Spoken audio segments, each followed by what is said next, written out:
back, everybody. Hope everybody's doing good. Sorry, I was looking at my microphone like it was my camera for a second.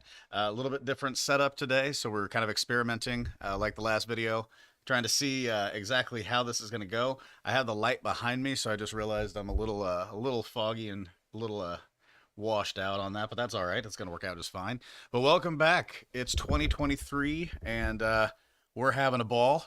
I'm going to try to get a couple of things just kind of dialed in here. So I'll keep talking about as much as I possibly can.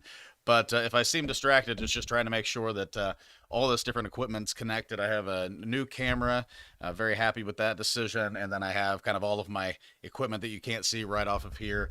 Microphone seems like it's doing well. Like I said, I just want to make sure that that is the case so that you guys are able to hear me. So I'm going to check real quick and confirm that. Hey, looks like it's working. If you guys do end up not being able to hear me or something like that, obviously, please just let me know. I've got to make sure that we are good to go here. And my chat is open. We are live, and it sounds like you can hear. So, welcome back to the channel, everyone. Again, my name is Alexander Howell, and really today, I just wanted to kind of make sure that we're still engaging and able to have a conversation. I put out a couple of shorts in the last few days that stem from the latest video where I talk about some of the things that are going on in 2023 in Merida, Mexico. And a lot of those things are things that I'm like really excited about. I'm sorry, my nose apparently isn't quite used to having a beard, even though I've had it for 2 weeks. But yeah, I'm really excited that there's so many things going on. I actually just was sent a cool article from Vogue talking about from one of my patrons, which is awesome. But the article was really great, but it also really succinctly kind of discussed Merida, discussed some of the architecture and stuff like that that you normally see. But on top of that, you had a really good article that kind of went through all of the different restaurants and scenes, talked a little bit about Calle 47 like we did in the last video, and the soon-to-be open, hopefully, Parque de la Plancha, which is near and dear to my heart because, as I've said before, it's real close to me, so it'll be super convenient. Traveling Squirrel, how's it going? Hola, buenas tardes. Man, it's nice to be back and not no migraines, no dizziness, no panic attacks. Just the last few days to be able to kind of get this set up, work on everything, kind of tweaking some things, and then making sure that this studio will look a little bit nicer. You'll notice that I've got the nice foundation walls here in the back and the windows right behind me that don't really help with the light kind of draining through. But we're gonna get it set up. This is already a lot better than I was anticipating it would be, and being able to talk to you guys is great. Just got back from Merida last Sunday. Those cold fronts really dropped the temperatures. It's so funny to hear when I posted a screenshot of my stuff to the Facebook group Travel to Merida on Facebook, and I posted it was 14 degrees. I think it's not too far away from that right now. Let's just go ahead and check. Yeah, Merida it's 81, Progreso 79, and Kansas City's 27. But the low today is going to be 8. So not exactly something that I would say is my exact favorite. My wife and I are trying to plan a trip now. She just got out of trial. She actually had a trial that was it was a little over 3 weeks, but she ended up being gone for basically 4 because they had a lot of lead up to it, and she was gone a bunch right before then. So I was kind of single parenting it outside of one trip out there, but have a good family and stuff like that, as you guys probably know because I've talked about bringing them down in the past. But between all the health issues that I have and then that, I feel like I am just so behind. But luckily, the lack of sleep that I've had has been helping me write scripts. So I already have scripts for some of the YouTube videos coming up, as well as, and I still need to post this on the Patreon site, but I have an article about the Mexican healthcare system that I worked with another person to help write. So for all the Patreons who are on here, thank you so much, and that will be available hopefully shortly. So I had a little bit of trouble uploading it. Traveling Squirrel, it's negative 25 in Toronto. Jeez. I'll tell you what, I've got friends that live up north in different areas, North Dakota. Actually, somebody else that's a part of this channel and a part of the group also lives up there. But I've got a friend who works in Williston in the oil fields up there for several years, New Yorkers and that kind of thing. But Canada's a totally different animal. I mean, just the sheer freaking cold and everything else. I mean, the snow fronts that you see where people just get used to kind of being buried in and then you move on. I'm I am not envious of that particular look, but I appreciate how brave you must be to do that because there's no way Kansas City gets as low as I possibly want to go. I think we hit. I mean, I went to the AFC Championship game when we played the New England Patriots and lost, but it was the first one that we hosted. And I'm a Kansas City Chiefs fan, by the way. Um, but I remember that it was, I think they said it was five. It wasn't. It was -1. But then the wind goes through that open air stadium like crazy. So I was just like, no, I'm good. My foot got frozen to the concrete. It's a football game, so people are dropping stuff all the time. And it literally got frozen a couple of times where I had to pick my feet up. So not the funnest thing in the world, but it would have been a little bit more fun had we won. But luckily, we've had some success lately, so I can't really complain. Cool, too. It's good to see you again. It's been a while. I'm doing good. Cheers to you as well. This is part of the reason why I wanted to get on here again. I've been saying that I'm going to live stream a lot more, and then all of a sudden I wasn't able to. So the end of the year, after getting back from Merida, I was like, all right, I've got all of this stuff going. I've got some videos ready. I'm going to live stream at least once a week, hopefully twice a week, kind of get a regular schedule going so you guys know when to tune in. And then it never worked out. It was just like I got injured and then all the other stuff. So it's nice to be able to do this. And especially with everything going on down there, it's nice to talk about and just kind of keep up. I mean, literally between the foodie corridor, the gastronomic corridor that they're building along Kai 47, which already kind of exists, but they're basically going to let it spill out into the streets. I mean, there is so much going on in that town, and it's wonderful to see, but you also see the other side of it too. For those of you who don't know, I have a TikTok where a lot of the shorts that you see on YouTube, I upload to that just to make sure that I have content everywhere. And a couple of the videos have had a lot of success, but boy, the names that I hear people call me in those videos, not very fun. Tim, how's it going, man? Thank you so much. I appreciate that. I hope Merida's treating you well down there, man. Cool tunes. Absolutely. All is good. It's all good now. So 2023 is going to be a different year. I finally got my 3 workouts in for the week, and I'm very excited to be back doing that, especially when you kind of finish it all up. I've been up since 3:25 this morning. Like I said, my sleep schedule is completely off, but the positive about being up that early is my brain's going about 100 miles an hour. So that's the reason I was able to kind of get all this together and be able to chill in time to hang out with you guys.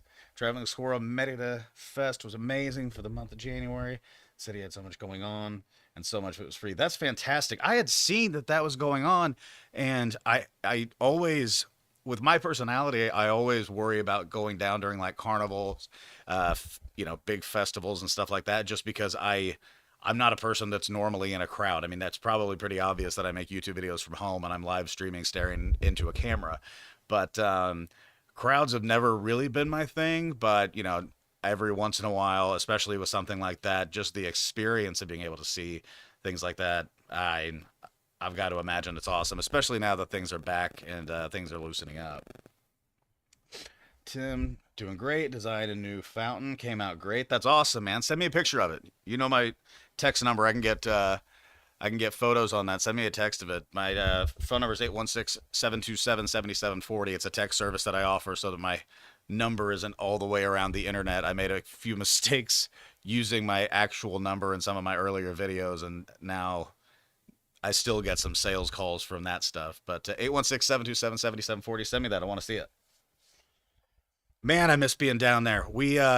I was just about to talk about it, but my wife getting off of this trial or being done with this trial, she's got a few things to figure out. She had to get her passport renewed, and so we expedited it. And I've heard from a couple of people that process is actually really fast now. Somebody got it done within like 4 days, even mailing it. So that's pretty awesome.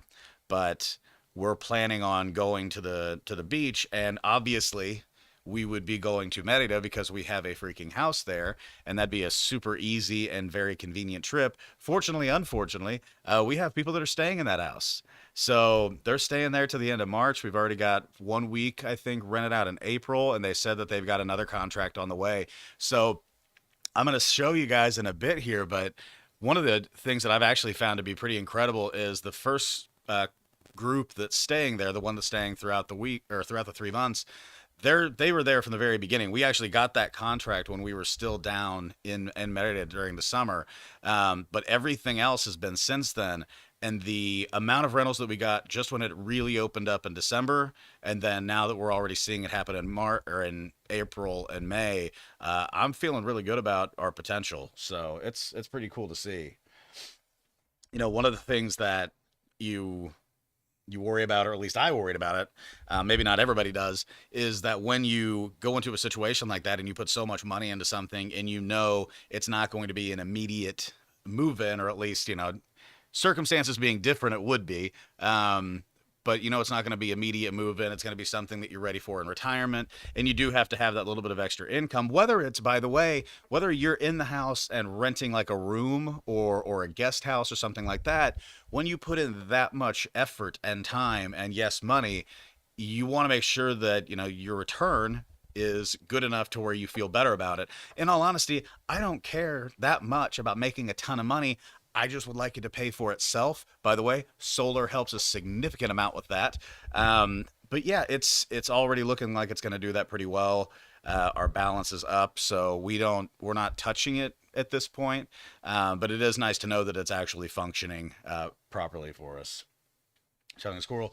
Did you get the bidirectional meter installed and hooked up for your solar? Yeah. I can't remember it was later than we anticipated. I believe there was a lot of stuff going on right then. I believe it got hooked up in October, November.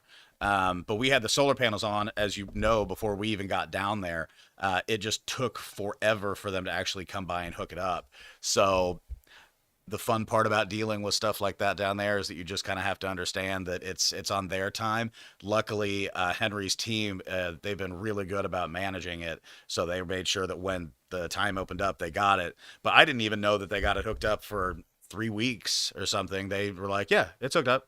Like, okay, you could have told me. And they were like, "Oh, we didn't realize it was that important." It was like, I want to be able to save some freaking money, man. I know how I've heard the nightmare stories about what happens when you fall out of line with that. I wanted to make sure all those solar panels were working perfect, and it seems like they are now, which is nice. By the way, if you guys don't mind hitting the like button on this, I'd really appreciate it. Obviously, most of you guys that are here right now are subscribers, which is awesome, but the like button kind of pushes that out a bit more, and I'd appreciate that. So thank you for that.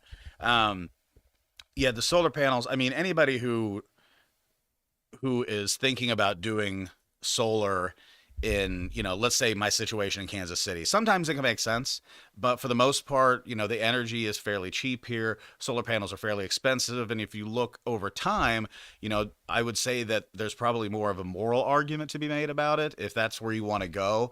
Some people disagree with that. I personally like it. We're looking to get an EV here this coming year. I think it's supposed to be here around July or August, which probably means December. But it's one that my wife was really into. She really likes, so that's going to be her new vehicle. And for me, it's kind of one of those things where if I can plug that thing into a wall and my house or houses are powered by solar, then that's just kind of nice to know that all of that energy is kind of being brought in from those, and then you're using it from that. But I also have a Nissan Armada with a V8 in it that has 390 horsepower and makes me go real fast.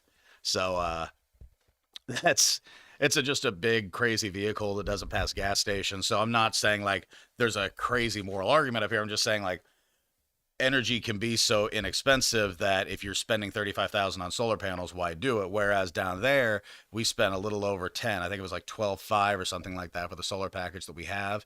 And I mean, our first bill, where I don't even think they were functioning for a few weeks to a month out of that, was 233 pesos, and it probably will be less than that going forward. I could probably look at the bill at this point, but there it is. Going with 16 panels of Bulldog. Bulldog isn't who we used. I keep trying to figure out, and I never remember to ask him about this, but who actually installed our solar. It wasn't Bulldog. It was a company that Henry Ponce, the architect, that he had do his at the office and his at his house. And his office, if you've ever been there, is absolutely beautiful, as is his home, obviously. But he has the old office, and then right across the street, he has kind of their, I don't know what you want to call it, design center and stuff like that. It's not just that, but it's another building where he's got some of his team there, and he has lots of team members now that I think about it. But we got to tour that when he had just finished it. It was beautiful, as you would expect. But I think we have the exact same amount of solar panels, if not more, than I think they have at that facility. Obviously, we probably use our air conditioners a lot more. But when we went into that place, it was also pretty cold. So I'm not going to say too much. And I'll be using Audio for Solar. Had long techie talks with them. I'm very impressed. That's awesome. I mean, I really think that, Merida is just one of those places where it makes all the sense in the world. You aren't spending that much money for the packages. You could get crazy out of control costs for your energy if you go over what you're supposed to stay at. And you have sun all the time. I mean, yeah, you've got the wet season and that kind of thing, but for the most part, you're talking about hours upon hours upon hours of sun. The only thing that most people don't know is that solar panels actually lose some of their ability to collect energy when it gets hot, because we see them on roofs and we're like, oh, they must function fine. It's actually better if they stay kind of a normal cooler temperature, but they just absorb a ton of sunlight. In Merida, you're just not going to get that. They're going to be hot, but they're also going to be staring directly at the sun for, 10 hours, 12 hours a day. So when energy's that expensive, when the solar panels are that cheap and you have that much sun, I mean, I bet ours will pay for themselves. And depending on how much energy we would have used, probably a couple years as opposed to 20, which is awesome. Hey, you and Bulldog were my final two in my research. That's awesome.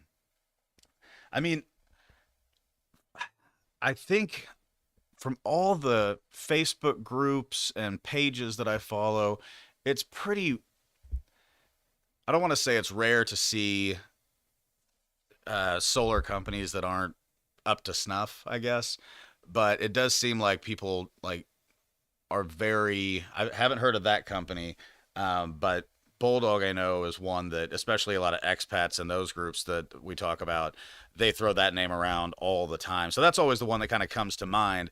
And I always try to say, like, it's not that I use them, but when this many people say positive things, then that's probably a good sign that you're going with a reputable company. I mean, that's literally the reason that we found Elizabeth Rodriguez, our real estate agent, was because we went to all of those different groups and just saw that she was one of the people that was talked about the most. And when we looked it up online after hearing her name, she was at the top of the list. Now we were rewarded with that because she was absolutely awesome to deal with. But being able to do your research, and honestly, those groups, I always throw out mine, Travel to Merida, for Facebook, but those groups, when you really get a community behind them, they can be a little catty, which I've tried to keep that element out of mine. But we're only at 246 or 44, something like that members. When you get into 18,000, you can't really control it. You can have as many moderators as you want, but something's always going to sneak through the cracks. But man, some of those groups, if you get a good, like solid 5 responses, it's even if it's out of 20, if 15 are making fun and 5 are good. I mean, that is such a nice thing to be able to have. You just roll your eyes at the other 15 and you're like, cool, I've got 5 people that have dealt with this and I can actually message them or chat with them, because most people, especially expats, want to, talk to you about that, share their experience. It's such a huge thing now. I mean, I talk constantly about this to my friends and stuff, but every time I hear somebody, obviously, pretty big Game of Thrones fan, for those of you who don't know. But oh, you can't see it anymore. It's right there. But then I've got another Winter is Coming thing that my wife got me for Christmas. But when I hear people and they watch those kind of shows, I'm like, oh, I just wish I lived back in that time. It was so much simpler. It was so nice. It was like, you might want to look up some of the things that they had to deal with, and also kind of personal hygiene standards, and you'll realize that even though we have some negative things that go on in this world right now, this is definitely the best time to be alive, especially where you are. So, never take something for granted, especially indoor plumbing, in my opinion. But yeah, guys, it's 2023 looks like it's going to be an awesome year. The Kai 47, that gastro area, I think is going to be really neat. Again, it's kind of like you see on some of those forums and some of those groups too. There are people that do complain because there's going to be noise. There's going to be a lot more traffic. It's going to be probably a little bit more inconvenient, especially the people that live there and want to park and stuff like that. But I think overall it will probably be a pretty cool attraction. Parque de la Plancha and Parque Tejo sound like they're going to be amazing projects, and everybody that I've talked to down there says that especially La Plancha seems to be moving along at quite a good clip. So we'll see how that works out. And then, God, what was the other thing that we talked about? Now I can't remember. Yeah, I can't remember now. That's crazy. I just literally made the video last week and I can't remember the third thing I was talking about. But, overall with how the house is going and everything else, I mean, the rental is going to be something that I'm pretty excited about just to see how we continue to do that. But, let me switch up here. Let me hit OBS and going to switch this right down to this view. And for those of you who have watched this channel for quite some time, you probably recognize that view. That's our house. And for whatever reason, the Airbnb site isn't really looking that great today, but you can see the new chairs. Some of the stuff you will notice just wasn't in when we were in. So those nice, like, kind of lean back gray chairs are something that I'm really looking forward to because those are super comfortable. Richard, hey, how's it going, man? Haven't been through the process of renovation. Would you still consider move-in ready? Did purchasing a rental property enable getting more choice location? I don't know if I could say that the choice location um, was it, but it's definitely a balance. I mean, it's just like anything else: location, location, location. But we did find a few places in kind of the more main square areas, by Parque de Santa Lucia, Santa Ana, Santiago, those places that, I mean, we could have purchased them. The negative that we found was that the houses that we looked at that would have been our price range plus rental budget, we just wouldn't have had the size house that we have. When we looked at Merida and Chembec and the areas that we ended up moving into, we just found that there was a lot more space. And there was even that case, God, I really wish I remembered what the neighborhood was. It's just to the northwest of the main, like, of Plaza Grande, Paseo de Mateo, but it's kind of like bit more like a bit more of what you would expect in the United States, kind of larger yards, wider streets. But we also recognized that that wasn't going to be good for, even though they were larger homes, we also recognized that that probably wasn't going to be what people wanted who were visiting, who were on vacation. So we wanted to be a little bit closer. I definitely go through the renovation process again, but also keep in mind that that is something that we're used to. I mean, we've lived in houses while they were under renovation. I, have flipped a ton of houses. I've had rentals where I went in and demoed everything, put it all back together again. So I'm used to the timeline, and this was even an extended timeline, but I'm used to the timeline of building, of renovation. If somebody comes down and they've never done that, I would never recommend it. I mean, you can build whatever you want when you do a renovation like this, which we did. But boy, if that's not something that you've done and you're trying to do it in a foreign country, I'd say just make sure that you find a reputable agent that knows that that house that is move-in ready was built properly, would 100% be my recommendation. So me, yes, we were able to find a location where, even if it was a bit outside of the main areas, it was close enough to where, a $2 Uber or a 15-minute walk will get you to everything that you need to get to.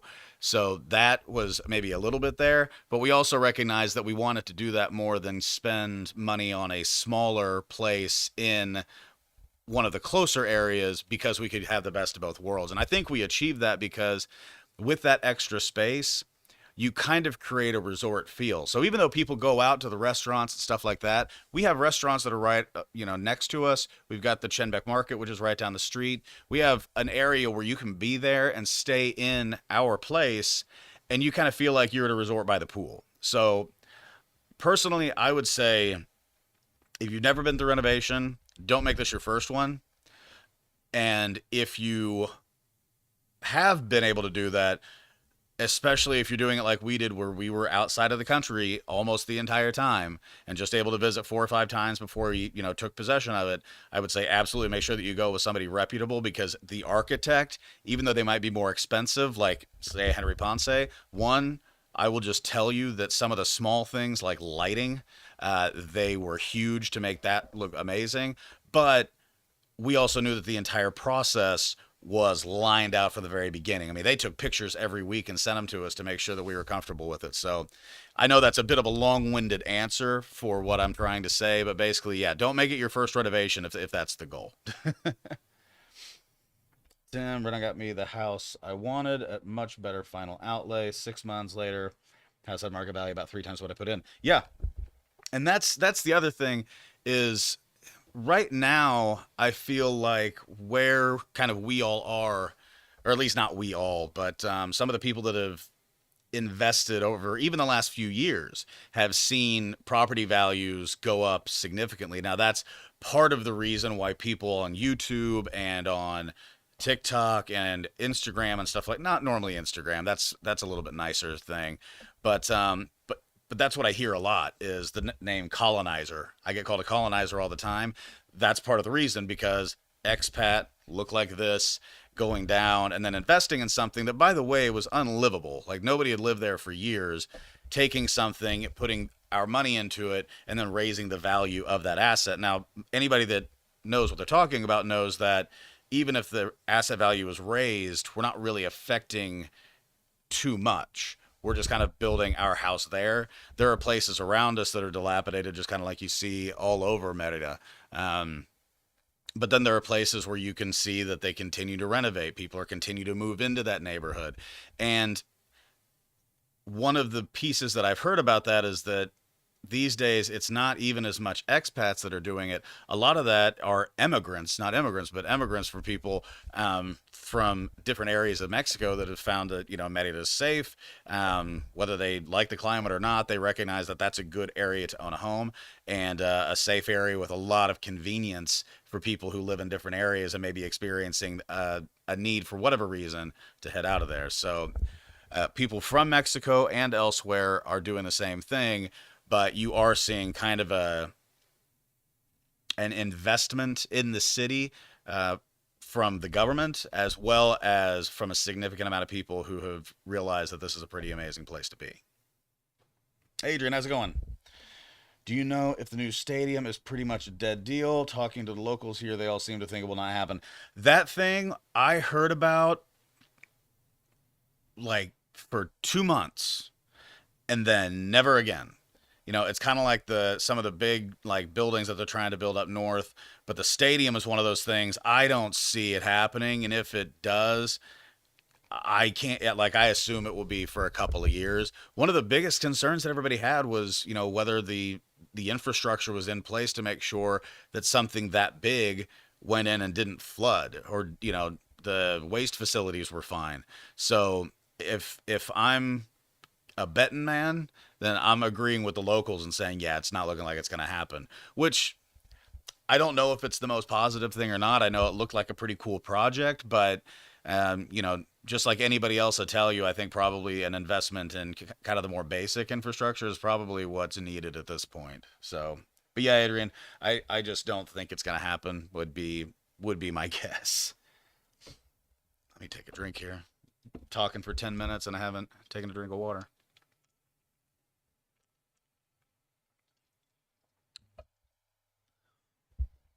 Yeah, I can't remember if I. Oh, yeah, I'm still in this. Cool. I'm still the little guy in the picture. So, rather than Airbnb, which you guys can see, we got one review. I was very happy. One review, outstanding place, highly recommendable. Thank you, Alex. That's not me, by the way. Different Alex. But but yeah, I'm really excited about this place. I mean, obviously these are not the best pictures.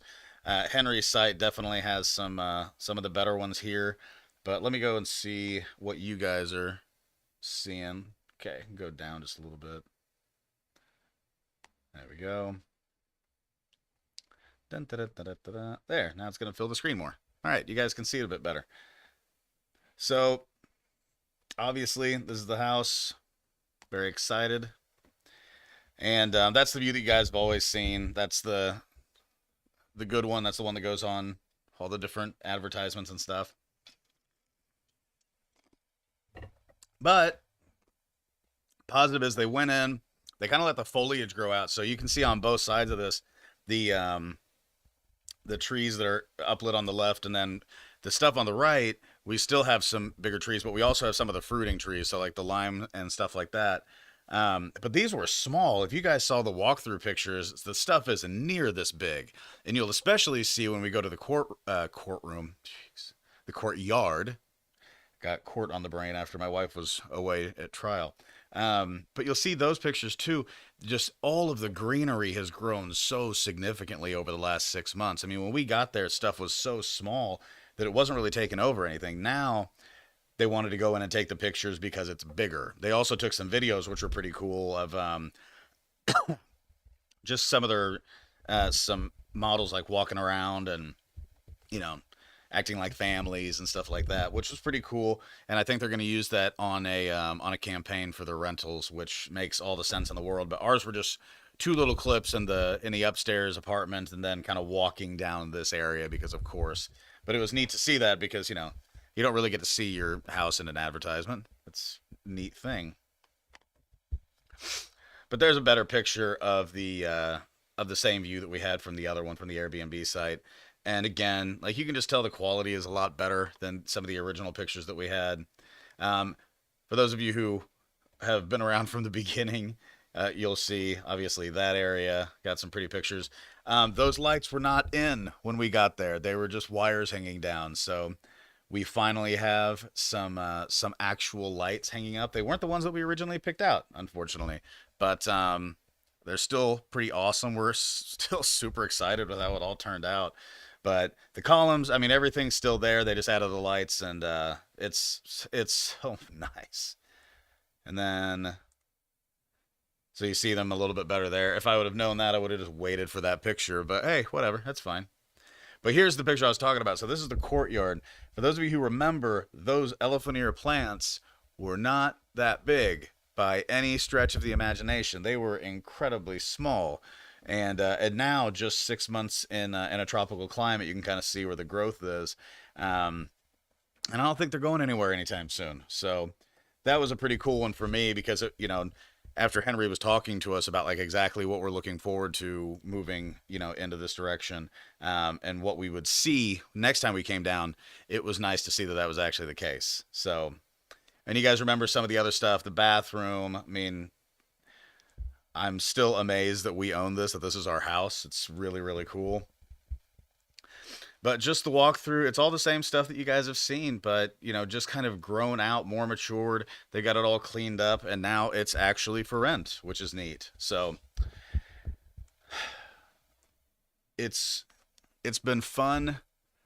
I really wish that this place was open for the week that we want to go on vacation here in a couple of weeks because I could go back and just hang out here the entire time and not worry about it at all. Even though only two people in that giant house would make it seem very, very big for us because two people in that thing. I mean, just with the rooms that are available, so we don't have the master bedroom open for anybody.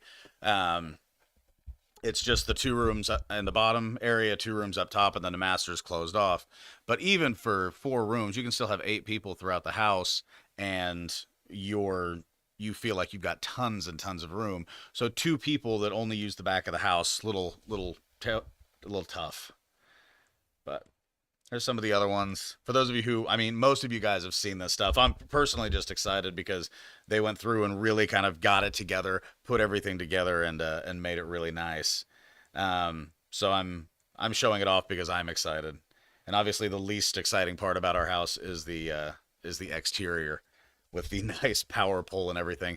We actually built up a wall in the front of the house because the kitchen looked out towards that pole, and we built up the wall just so you couldn't see the worst of it where the wires were and everything. So a little bit crazy, but it was definitely worth it in the end because you've got a much better view than just looking at this kind of. It's not even a pretty power line pole. It's very much like the rest of them in Merida, where there's just a lot going on that one pole. But luckily, we've got good internet and pretty good electrical grid and everything. So all the positives. And then here, just so you guys can kind of tell, I don't think you can see it in your view, but it basically says that the rental price is 400 a night, but there is like different price breakdowns for people who end up staying longer. So, there's our host, Lenore. She's awesome, by the way, if you ever do end up talking to her.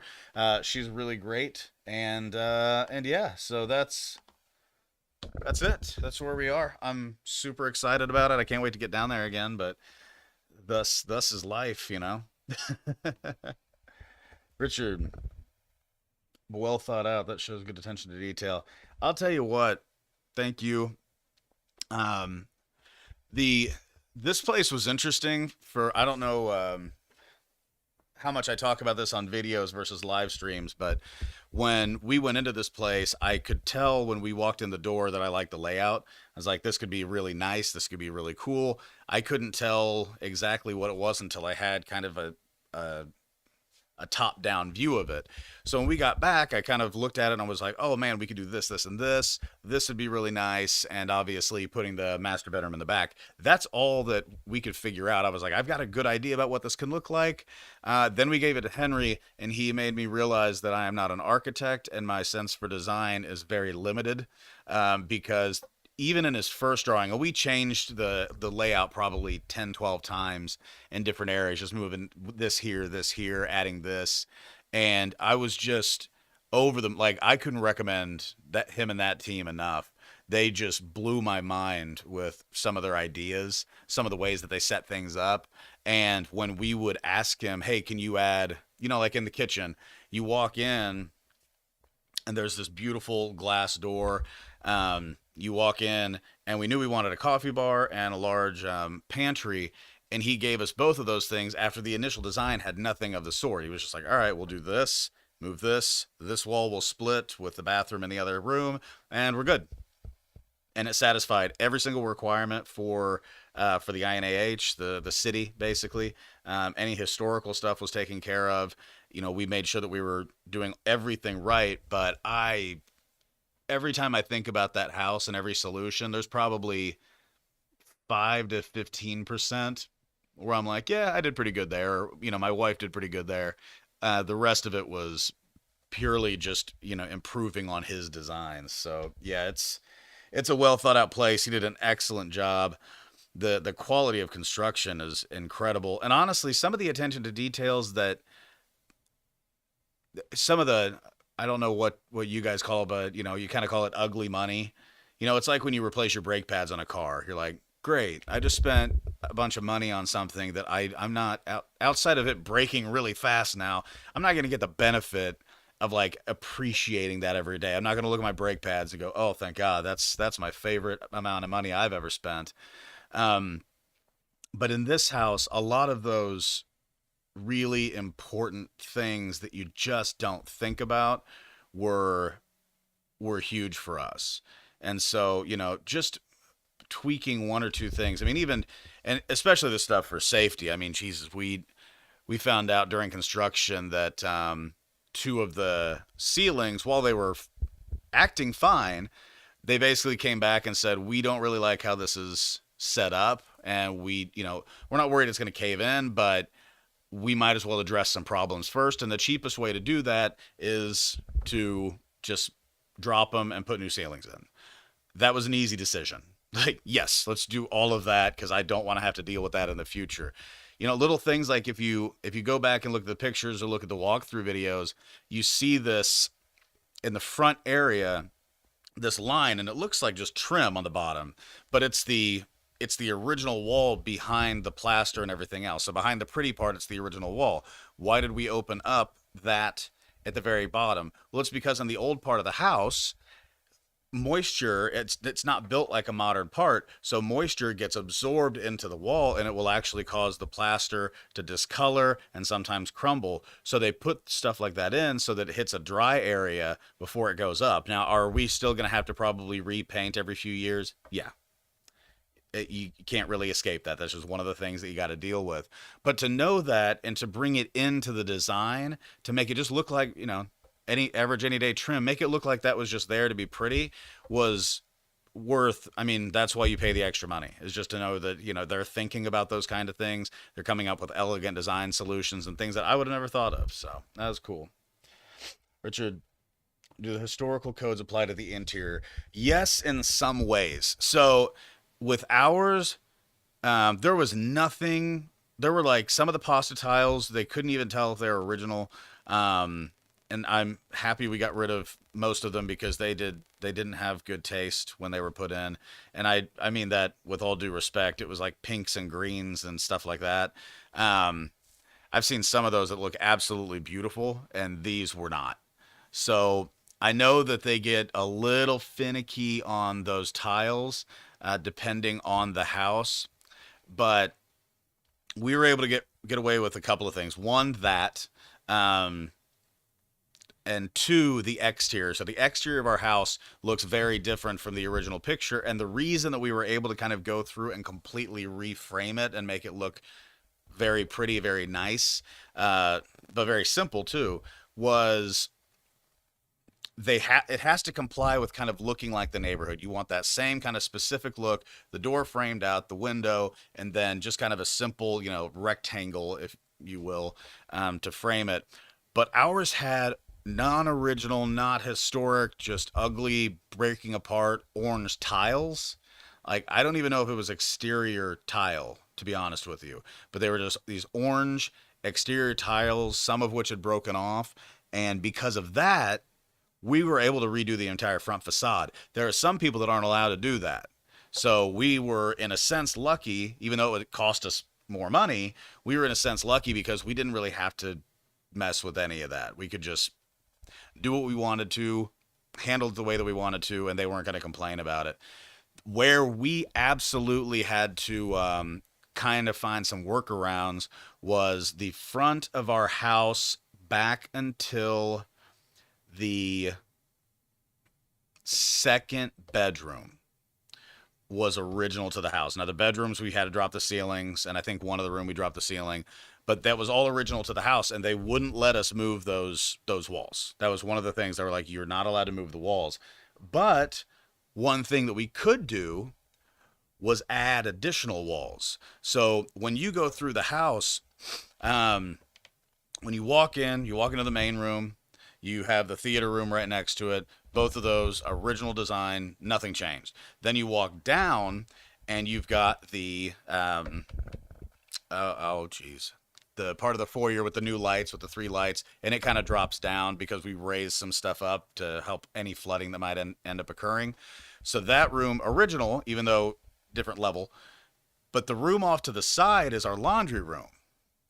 And it looks only about half as wide as the wall there. Well, the reason that that was the case is because that used to be a bedroom.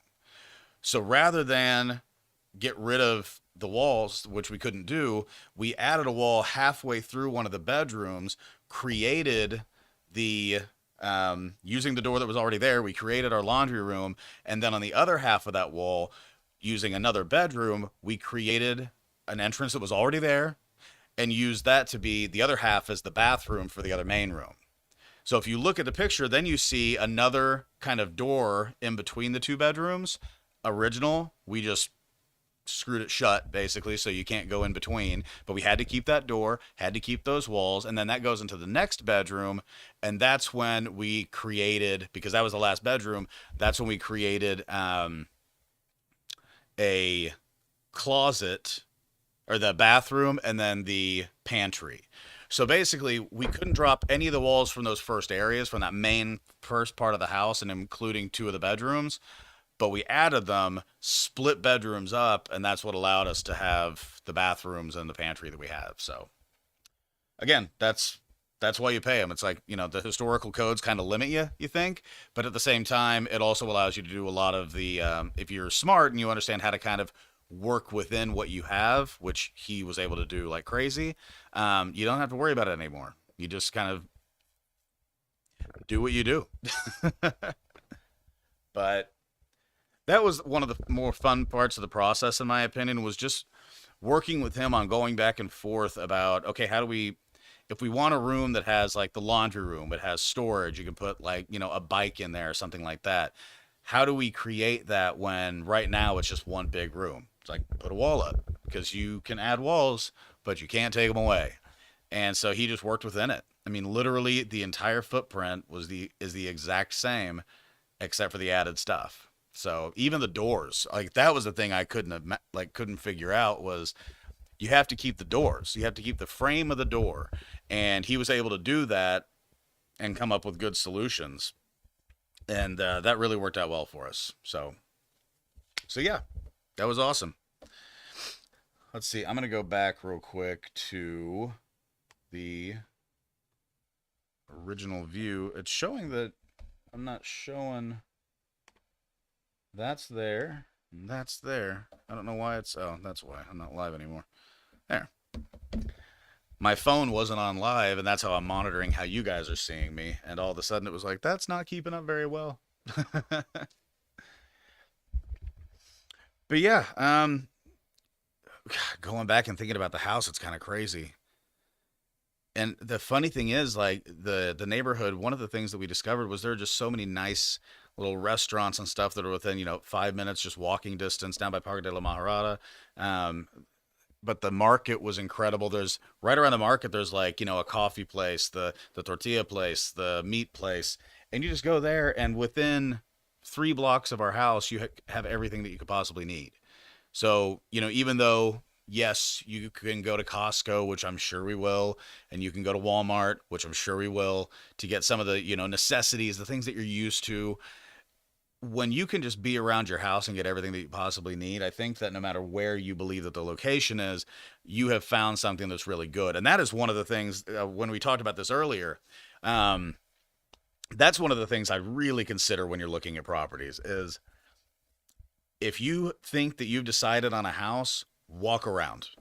Get on your phone, check out everything that you possibly can, see the restaurants, go in the restaurants, see if you can find places that have the food that you want, the things that you really want. And even if you're a little bit off the beaten path like we are, I think you'll be able to see that like you found a good area and a good spot. And I really think that we were lucky to find that. I mean, we've got a bigger grocery store that's 2-3 blocks north of us where we could pretty much get everything that we could at Walmart or almost everything that we could at like Costco, just a grocery store kind of level. And that's a little bit further away from us, but it's still easily walking distance. To be able to have that, restaurants, bars, things all around you, it's amazing. And also, like, let's be really honest about this. We use delivery down there almost constantly. And Rappi, Rappi, is an app that I've actually done a video on. So Rappi is an absolutely amazing app. And the reason for that is it's not just, like Uber Eats here, where it's like, order food from a restaurant, or Walmart delivery where you can order groceries and stuff like that. It is everything. I was down there, my oldest son, we brought the Nintendo Switch because he likes games on there. I like games on there. And I was excited to be able to have just a game system down. And all of a sudden, he wouldn't play with he didn't want to play with it. And I asked him why, and he handed it to me, and one of the controllers didn't work. And I was like, what happened? And it was obvious he dropped it or broke it, or, I mean, maybe it just failed. And so I was like, all right, cool. Well, I don't know where to go and get, a Nintendo Switch controller. I'm sure I can go up and check Walmart out.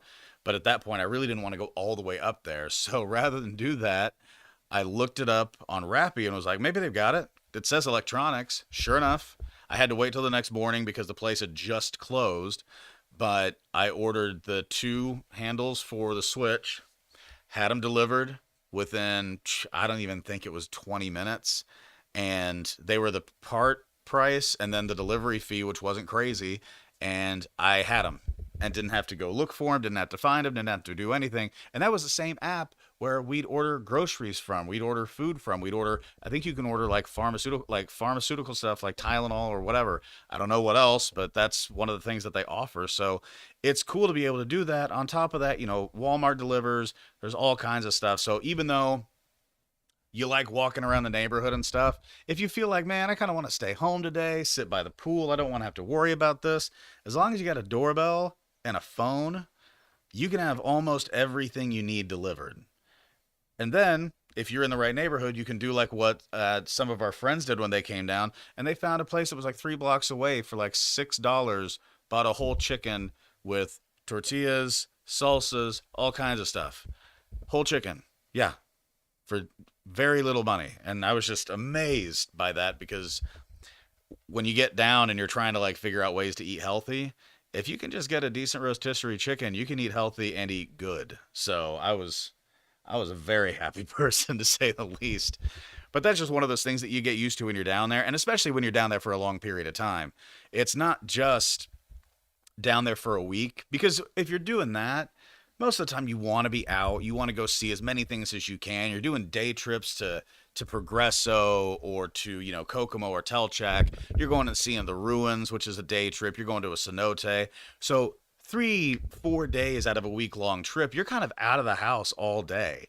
And then you go and you go to a restaurant or something like that. And if you have a good location, maybe the restaurant's a block away. Maybe you go down to Plaza Grande or Calle 60 or Paseo de Mateo and you find an awesome place down there. And if not, you want to order a whole chicken? Well, if you're at our house, then it's about a block away and you come back and you got it and you're good to go. But when you're just down there for a short period of time, it's not like this is a big deal.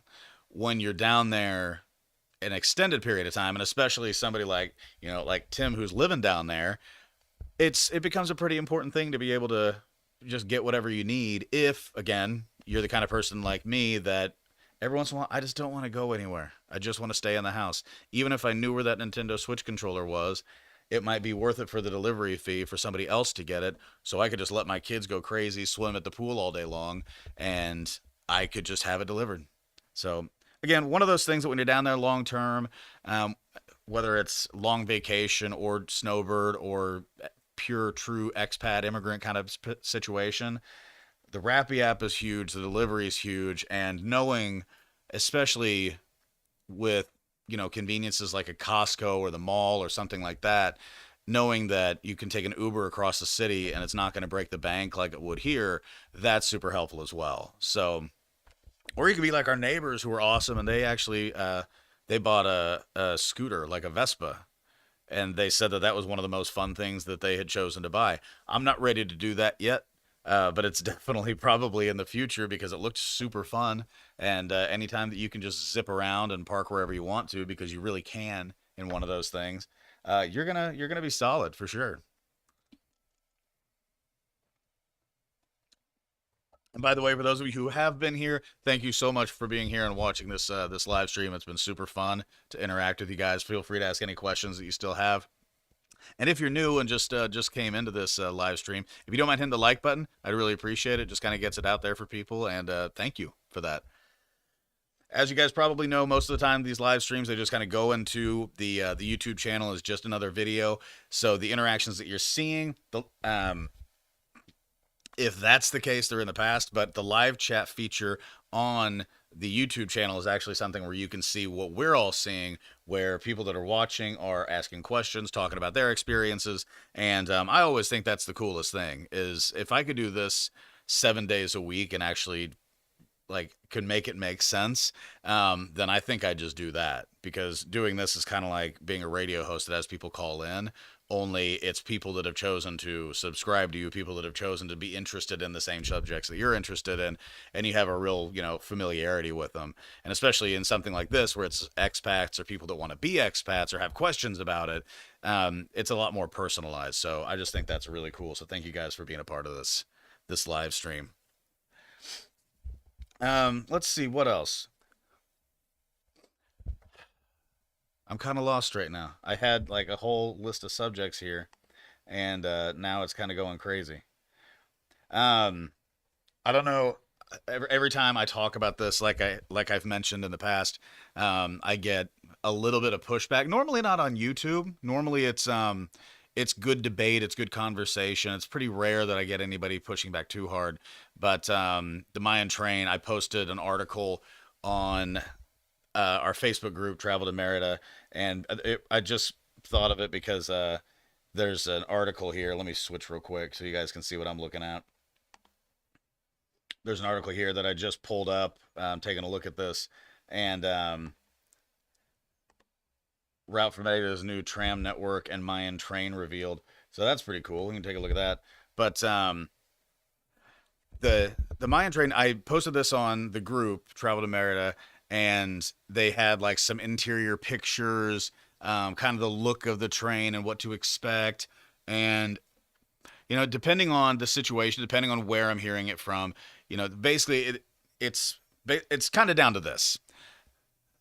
I have found, based on all of the questions I ask, the poll questions that I ask on this YouTube channel, which you guys probably see come up as you're visiting, and thank you for answering those questions, by the way. But every time I ask something about it, what I have found is this, and this is just, there's no science to this in any stretch of the imagination. This is just what I've noticed. Between 80 and 85% of people are ecstatic about the Mayan train. They're excited about it happening, and boy, oh boy, they're good. Now, in that, there's always a comment of, as long as they do it, the right way, as long as they're not destroying things that shouldn't be destroyed to build it. Obviously, that seems to go without saying. But for the most part, that many people are thinking this is going to be amazing for the Yucatan. It's going to create greater tourism. It's going to be able to have people that wouldn't normally go and visit, even if they live there, go and visit these different areas. They're going to have direct access to some pretty cool stuff. So that might increase an appreciation even within the country for those areas. And then there's between 5 and 15%, sometimes 20, depending on how I ask the question, that they're not a fan, and most of the time it's due to environmental causes. So my opinion has always been, if they figure that part out, then almost everybody likes this thing. That's not true, because I'm sure 5% won't like it no matter what happens, but I do think that it's a pretty exciting thing, and I think it's going to be really good, especially for Merida, Cancun, Tulum, those areas too, Campeche, but Merida is in such a unique location because it is close to Uxmal. It is close to Chichen Itza. And, on a train, it's a few hours away even from, Tulum and Cancun and those areas. So I think for a large city like this, I bet it's going to be one of the bigger terminals that you see, just because I think as it continues to grow, as more people discover it, you're going to have a large population of individuals from there that want to get out and see things. And this is now a new, convenient way to do it. And especially people who might want to stay in Merida, but, go see all of these things and maybe spend a weekend in Cancun because it's fun and party and stuff like that. I think that's going to be pretty neat too. So throughout the entire Yucatan Peninsula, I can't stop thinking about it. And when I saw that article about it says the route for Merida's new tram network and Mayan train revealed. And this says Merida's new public transit network will connect the city with the Mayan train station on the outskirts of town. And you can kind of see what they're talking about there with Merida's Le Tram and the Mayan network. So that's pretty cool. Tim, always a blast, Alex. Latios next time if you're down. 100%, man. I'll meet you there. Latios is the easiest place in the world for me. It's So yeah, man, absolutely. Thank you so much for being here, Tim. I really appreciate you. You're always a reliable person. I thank you for that. So thanks again. Have a good one, by the way. But yeah, so this is just one of those things where, and you can kind of see in this. Let me make sure you guys can see that.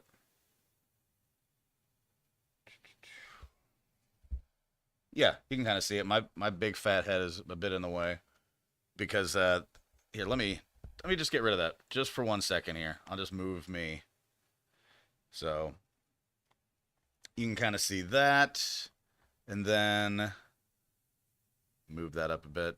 But you can kind of see La Plancha, tram goes out here, and then the train station is going to be a little bit out of town. That's not really that far, especially when you got public transport that's going to be able to take you there. Sometimes if you're just driving around the city, anybody who's done that probably knows, just trying to get outside of the city sometimes is what takes like a huge chunk of your journey. We went to the Santa Barbara cenotes, and I swear, just getting out of the main city proper, going that direction, which was east of the city, it really felt like that was what took so long.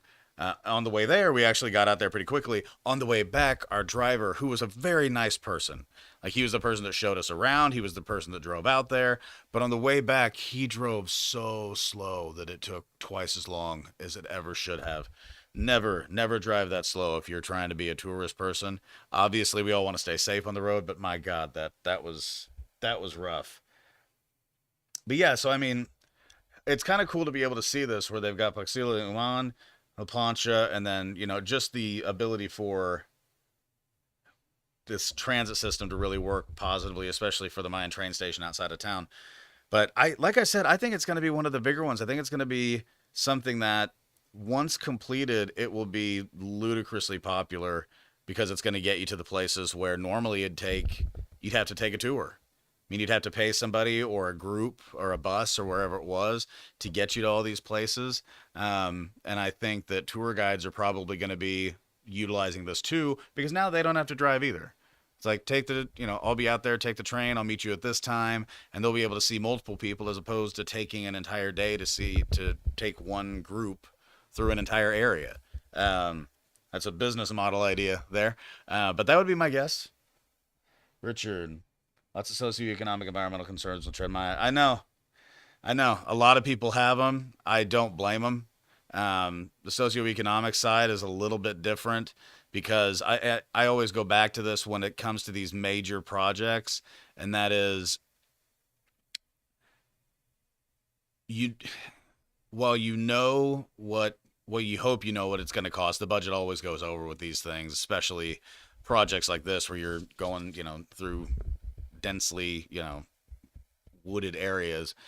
But I always go back and forth because the socioeconomic issues are where could the funds be pushed to benefit people more directly, and what is the overall benefit, the overarching benefit for what the project might bring. So if it brings something really positive, then that could be positive for everyone. If it's limited and it, again, doesn't function properly, goes way over budget, isn't operated in the best manner, then obviously it's not worth it.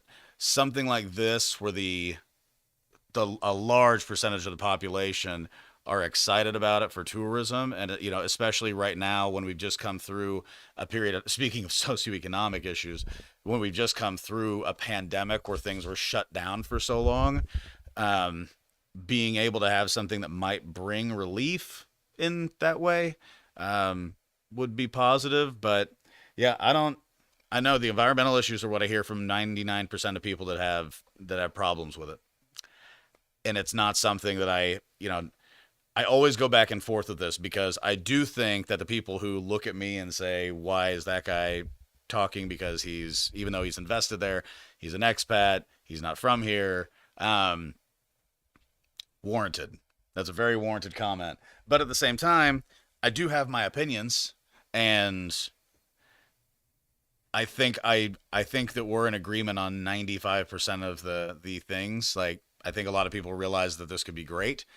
I also think a lot of people worry about the environmental stuff, and I think that both of those things are warranted. So I don't have the right answer, but I know that the project's going forward, and a lot of people are excited about it. Right? So be what it be.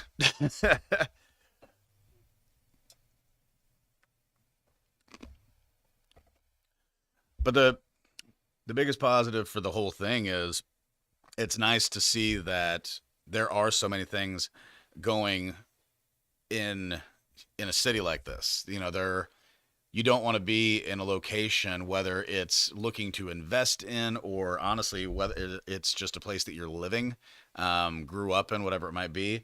When your city becomes stagnant, excuse me, jeez, sorry about that, guys. When your city becomes stagnant, that can kind of start to be a little scary. When you don't see investment in your city, when things are not really progressing forward, you're kind of feeling like you're falling behind. So seeing all of this development, while it can be scary, especially for people that kind of look around and go, am I going to be pushed out? Where am I, what's going to happen here?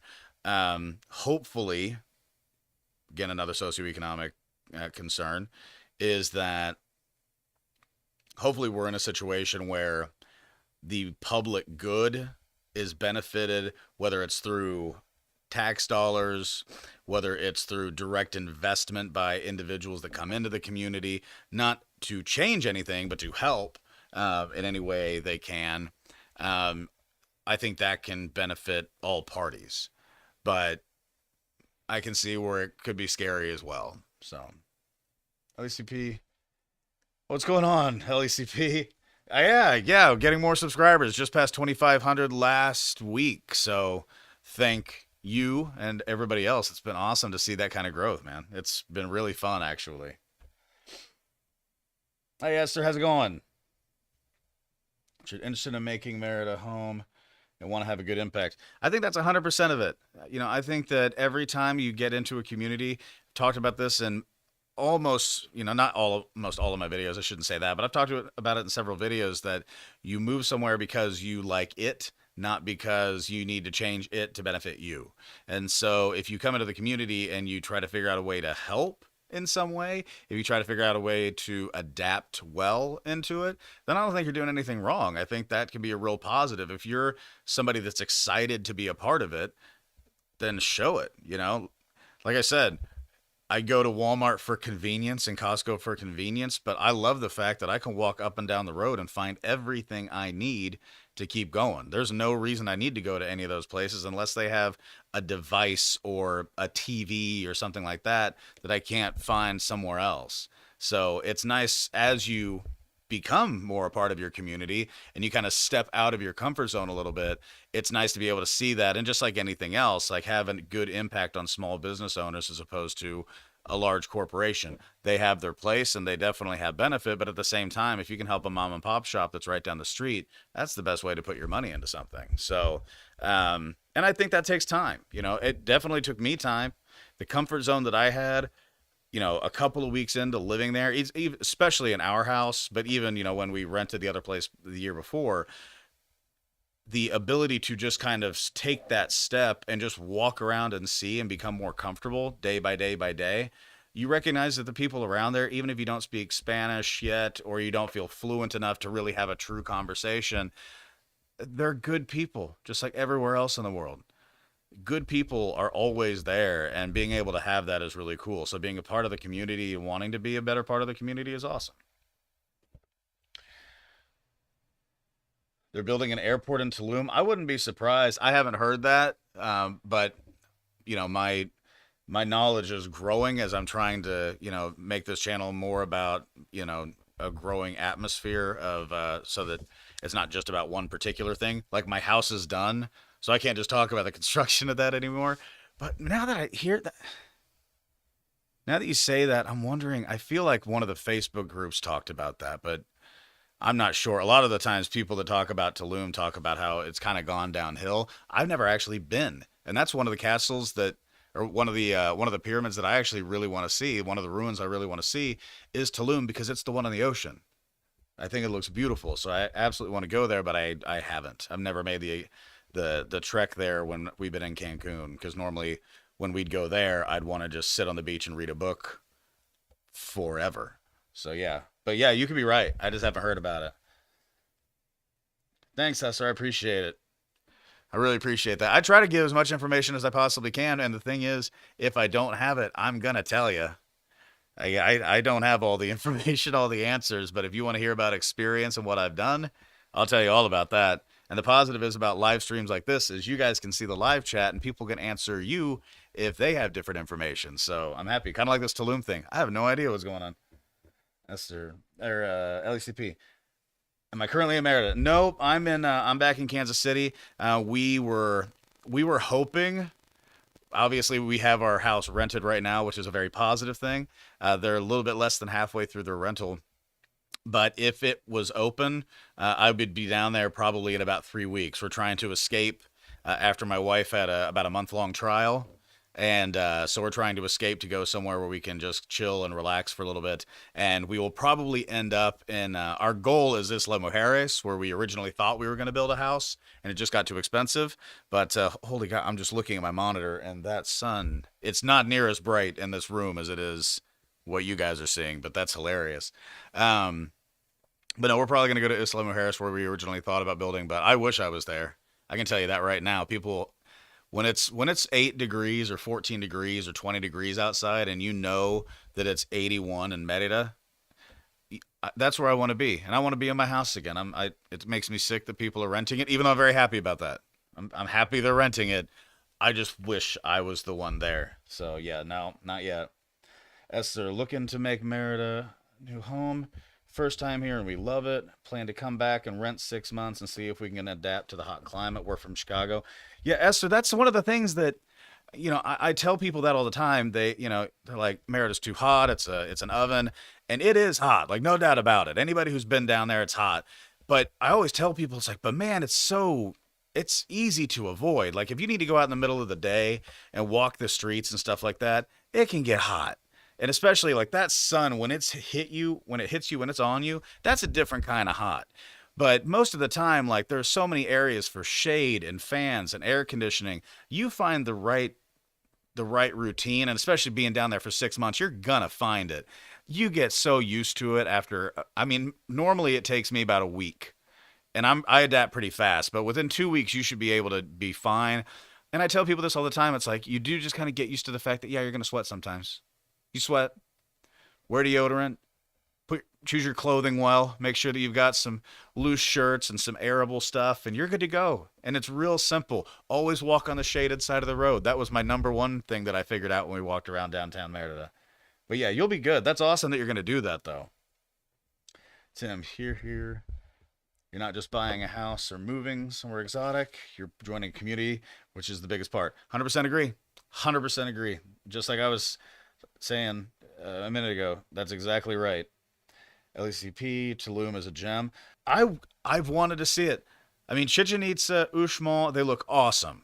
But Tulum looks beautiful. Like that ruin just looks absolutely amazing. And the fact that it is still there, having been hit by saltwater for so long, it's a testament unto itself about the construction of places like that. But this summer when we go down, I've already said I want to see Uxmal. I want to see Chichen Itza. We should have seen that the first time we went down there for a month. It's about damn time. So we're going to do that next time. Where you at, Esther? Now in Merida. Merida, live in Merida. We could get together if you have any questions about Merida. Yeah, Esther, I met up with Tim. We saw each other this year, or I guess technically last year. Now that was 2023. But we met up the year before when we were staying close to Hennessy's in there, and he has tons of information. So if you guys do want to get together, I would definitely exchange information or comment and kind of figure that out, because having somebody down there that's been through the renovation process, that's lived down there for a few years, that kind of knows the ropes and knows what to expect, absolutely awesome information that you guys can gather. Retribution, is there any neighborhood to avoid in Merida? I plan on heading there this winter to look at properties, but it would be nice to narrow it down. I think that I will tell you from somebody who has commented a lot on this channel, and I don't have the experience. Even as much as like we've walked the city, I haven't been everywhere. So I don't want to say anything about what to avoid. I know that somebody that used to comment on my channel a lot made comments about some of the areas south of like Plaza Grande, not direct south, but just like the further you go. But I don't know. I really don't. And I've seen a lot more people, especially the last, we'll say 4 to 6 months, on the groups that I follow, even on this channel, seeing some of the comments that I get, that there is investment starting to go south of that. And when you go to Plaza Grande and you go just south of that, some of the best markets in Merida are right there. So, I mean, it is a busy area with a lot of the stuff that you want to be around. I mean, some of the markets literally directly south and like east-west along that southern corridor are awesome, but that's just barely south of Plaza Grande. So I don't know. What I would say is that if you're trying to look for an area, I think the number one thing to do is just to go down and check out every single one of them that you can. Because I'm from Kansas City. Everybody knows there's certain areas in a city that, are a little bit higher crime than other areas. But I always tell people, like, just come in and check it out. You're going to know within, a few weeks or a week, the area that you want to be in. Chembek, Merida, both areas have streets where houses haven't been renovated, where things are a little dilapidated. The sidewalks are even smaller than where they are in the other areas. And some areas of it, the next road or the next street over will have places that have all been renovated. it doesn't matter. I would just say find somebody like Tim that can kind of give you a guide who's down there day by day by day. Tim, we also need to figure out a way for you to um, be contacted if I'm the person that's giving you all the stuff. So that actually, let's do this. That text number, because I don't know if you guys want to have the live chat stuff, sending information back and forth, but my text number is 816-727-7740. It's in the description down below this page. Tim, send me that picture that you were talking about earlier, and then if somebody needs your information, I'll just pass that along to you, and you can contact them, so on and so forth. But that might be a better way to do that, Esther, if you guys want to just send me that message. So, or if you guys can communicate offline on this, even better. That's great. Let's see. I'm trying to figure out what the difference is between these guys talking and who's asking me stuff. Depends on what you're comfortable with. Canison has a bad rep. Okay, Canison, Las Americas. I have heard Las Americas has have flooding issues, so that's one thing that I would say avoid, just because it might be a okay area, but the flooding there is it's legendary. Definitely interested in finding out more information. Someone else who's already living there. Open this. Anyone questions? Feel free to share my content info, Alex. Thank you, Tim. Appreciate that. I don't know if I said that right before or right after, but yep, I'll definitely I'll get everybody connected with you. Just send me a text or email me if that's easier for you guys. Alexander@alexanderhowell.com. All that information description below. LACP. What are the states be passing through? Have you been to those? Are you talking about the Mayan train? Here, I'm gonna get back to my original view here. Let me switch back. There we go. If you're talking about the Mayan train, if I remember correctly, if it is completed the way that they have stated it will be, there's one stop in Tabasco. It goes through Campeche, Yucatan, and Quintana Roo. So it really does a big loop. And if you see my shorts, sounds weird. My YouTube shorts, if you go into my channel, I have one where the actual description, like the actual picture, is El Tren Maya. And I have part of the video that shows the exact route, but I know there is a stop in Tabasco, and then Campeche, Yucatan, and Quintana Roo. It hits all those in different locations. Some of the major locations, of course. So, what are the states the Mayan train will be passing through, and have you been to those? Yeah, as far as where I've been to Merida, Progreso, um, Cancun, and that kind of area. And obviously, like I said, Isla, which that not like a train's going to go to an island, but that's kind of where I've been. I've been to just those kind of areas. I haven't been, which I think this is going to open up it for somebody like me. I do want to go to Campeche as well. I've heard that that's pretty cool. I know a couple of great lots near me in Merida. That would be great for builds if anyone is interested. I have to say, Merida, it's a pretty cool area. Highly recommend. We've got a bunch of people that have gotten to know each other through this channel, and I think we've got a pretty good group going in Merida and Chembec. So check out one of Tim's lots, and hopefully, Tim, if you sell one of those to somebody, they'll pay you a little bit for that, because that'd be super cool.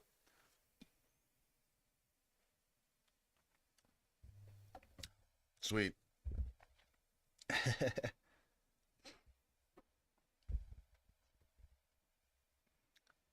Yeah. You guys have my contact information in a bunch of different ways, whether it's the text line or email. So you guys can obviously just contact me, and I'll get you guys hooked up and that kind of thing. It's easy. Everything's down below. Right now, it's just a live chat, I'm sure, but for the most part, that's easy. Retribution. Do you use Collectivo to get to Progresso? Do they return late on the day so we can spend a day up there? Yeah, and I know they've got their bus schedule online, but it's pretty complicated. But yeah, the collectible bus, that's super easy, super convenient. We spent, I thought we got back to the bus station around 6. I know they go fairly late. Let me see if I can bus to see if I can find all this.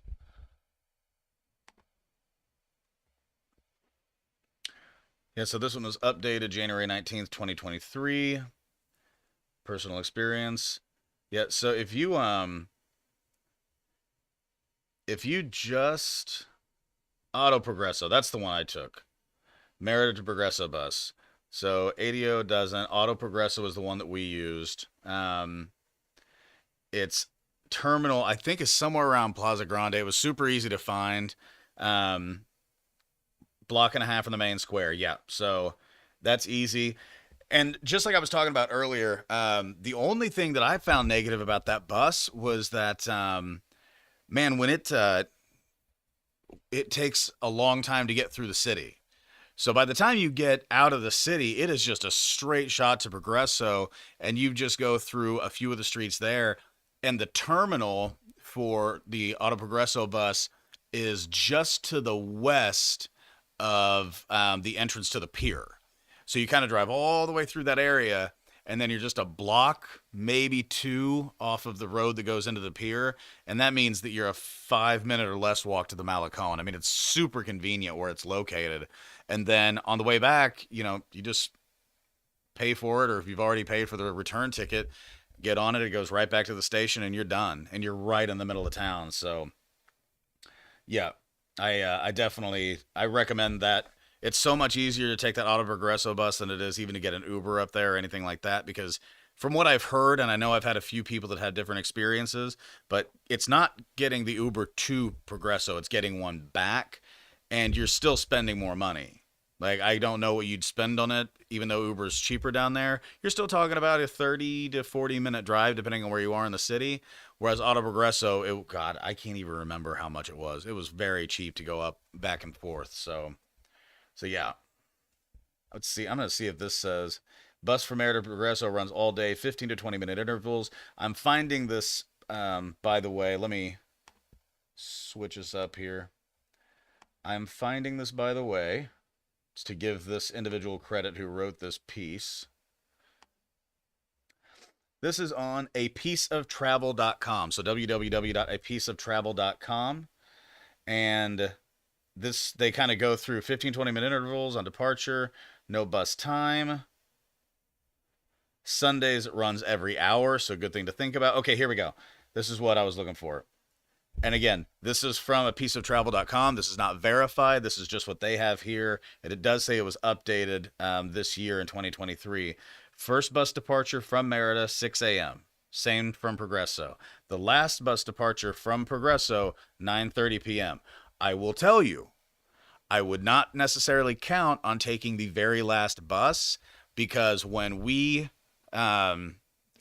came back, we got back as people were already loaded onto one, and we had to wait for another. So people are really good about getting there, but if the bus fills up, the bus fills up. So I'd say get back, 8:45, 9, something a little earlier if you're trying to get back from Progresso, just because if it's filled, you're up a creek. But that's some good information if you got it. So again, apieceoftravel.com has this article, and if they're wrong, then they're wrong, and I'm not. But I think that that sounds familiar. Let's see. Tim's talking about the lots. Both lots deserted. Wine trees. One is next door to me. If I had more money, and I don't, I would buy it in a minute. Yeah, I could understand that. And then expand your house or make like a giant pool or workout facility. One thing I do need people's advice on: if you're down there full time, please send me a gym that's anywhere near Merida, because I cannot miss another month of working out when I get down there. That was Alex got too used to the relaxation. Sounds like the bus from ADO from Cancun, New Mexico. Yeah, so the ADO is it's different, and that article actually just said, like, does the ADO run between Merida and Progresso? And it doesn't. The Auto Progresso does, but the ADO bus between Cancun and Merida, I've heard all kinds of good things about it. But I've also heard that you want to take whatever the first class one is, like the expensive one, because I think they've got like TVs and AC. I think they've got the bathroom in it and that kind of thing. And it's basically like flying, probably like flying economy, but you're still in a good bus, and it's like a 3.5, 4 hour drive. But I've heard a ton of people talk about how great that thing is, so check it out for sure. Oops, deep with lots of trees. Let's see. Pretty good service, Collectivo for Mexico to Progresso. Awesome. Do you have your permanent residency already? Do I have my permanent residency already? No. And if anybody knows, speaking of another thing that I can ask, I have been working with the consulate in Kansas City, and they were awesome up until they just stopped answering my calls and emails. And so I'm actually trying to figure out if I can find somebody that has a direct contact for me to just be like, hey, I've been trying to get this appointment scheduled and it hasn't happened. But if anybody knows anybody that can at least help with that process, please let me know. I thought I had everything handled. We were looking awesome right up until we weren't. So, yeah, just thank you for that. That was not some that's been a sore subject the last few months. But yeah, we do have everything kind of lined up to do permanent residency there, which will be nice, especially when we fly in and we're able to go through that line and not foreign nationals. Yes, sir. We use the service a lot and it's decent and cheap. ADO is comfy. Yep. ECP. That's exactly what I've heard. That bus, man. And again, this is one of those things where when you have the Mayan train or you have the ADO bus, whatever it might be, it's a convenient thing. It's not that expensive, even if you do the nice bus. But every person that I've talked to, it's just one of those services that they like it. It's not uncomfortable. It's nice. They don't skimp on the air conditioning, which is positive for somebody like me that runs a little hot. But but yeah, it's nice that they have that service, so you don't have to hop on a freaking plane for a 15-minute plane ride to just land in Cancun. So, very cool stuff. Tim, there's a gym on either 63 or 65 a few blocks from me. I also have a small weights and exercise bike at home to motivate me more. The exercise bike is huge. The weights, I go through so many that I can't just do the one. I have to have a gym. My the one that I go to is actually its personal training facility here in Kansas City. Toby Schultz with Elite Personal Training. He's awesome, and he's got his own place, so it's super convenient for me. But man, just getting down there and being able to work out, even if it's just a couple times a week, is huge. Because like I said, last time I came back and I lost so much of strength and pants that fit me and everything else, so I can't really do that anymore. But yeah, it is nice, and thank you for sharing that with me. I need to figure out where that thing is and get on it.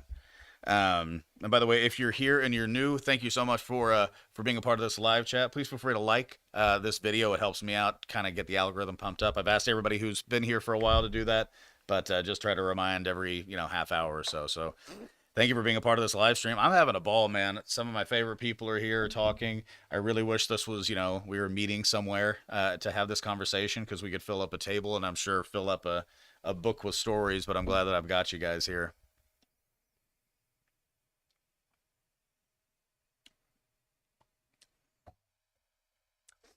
Next time I want to get down there, I want to bring my bike with me. Heck yeah.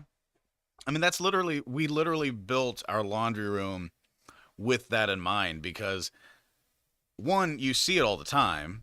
The only times that I get a little freaked out for the people on the bikes are the streets near us where the corners are real close and it's just stop signs. Not all of them are like that, but when you get outside of kind of the main area of town, and Tim knows what I'm talking about with where we are, you kind of go stoplight, stoplight, stoplight, stop sign, and then that's it until you hit another major intersection.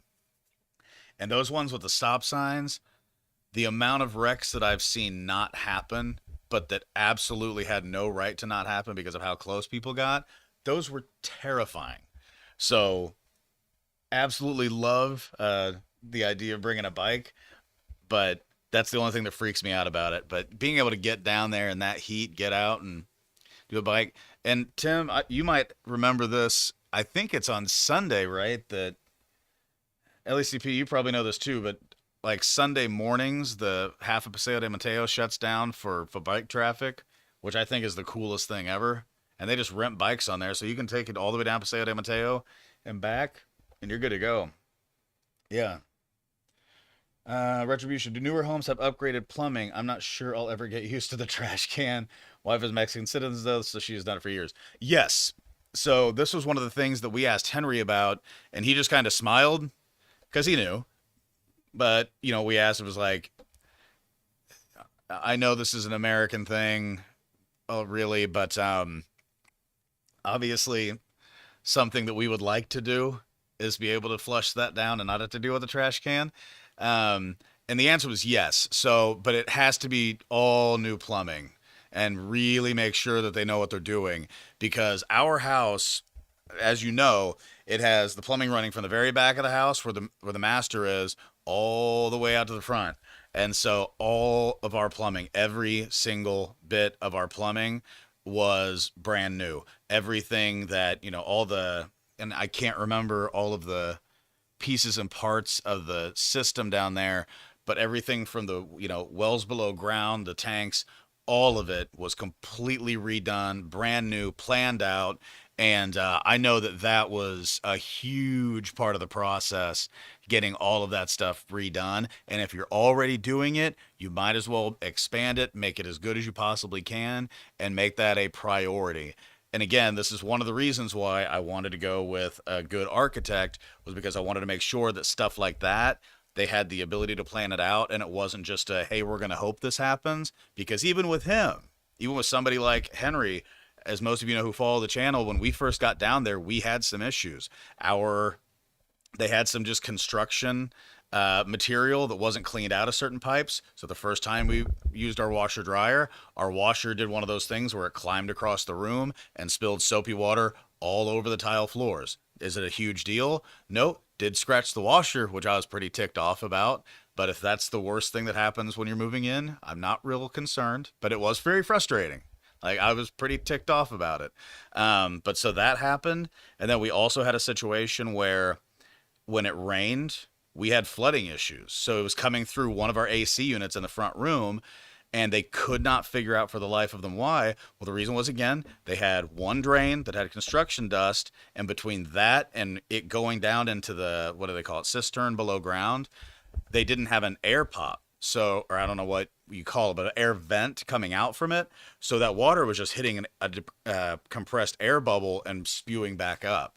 So we went through two storms where they couldn't figure it out, and then by the third one they'd put in a vent, and that's what solved the issue. So it's new construction, it happens, but even with somebody like him, you can't predict everything. So that was one of the biggest things. So to answer your question, yes, you can flush toilet paper down if you've renovated everything, but two, make sure that the person that you get to renovate that house knows exactly what they're doing, because that's the last thing you want to do, is have all that pretty concrete poured and tile in there, and you have to go back to the wastebasket method.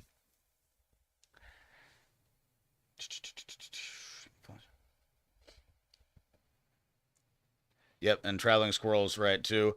You're definitely gonna have to make sure that things are checked on a lot. Luckily, maintenance company, we have that on schedule. Here's another gem for Tua 61E24. Cool. I'm going to take a picture to remind me to look at this live chat later, since Tim is taking care of my gym stuff. Thank you, Tim. As always. Well done hiding the pump. Yep. Hey man, you know of a church, Christian church in Merida, where the services are in English? I'm not that good with Spanish yet. I don't. I don't know who might. Somebody probably does. Depends on the house. Flushing, many old homes just use. Oh, I moved on from that. Obviously, I don't. I am not necessarily a churchgoer, but yeah, I haven't heard of one. I'm not sure if Tim has or not, but God, that seems like there'd be a Facebook group that would have something like that, right? That seems like a pretty good, like, large yet niche market at the same time. So yeah, I could have sworn I heard about one like in the Progresso area, but I can't remember. I don't know about one in Merida. Like, yeah, I'll try to see if I can find an article about that at some point. Gonna go ahead and switch back here to my regular one. There we go. All right, Tim. Depends on the house. Reflushing. Many old houses just use the bottomless hole and the limestone underneath and it never fills. Flushing okay for those.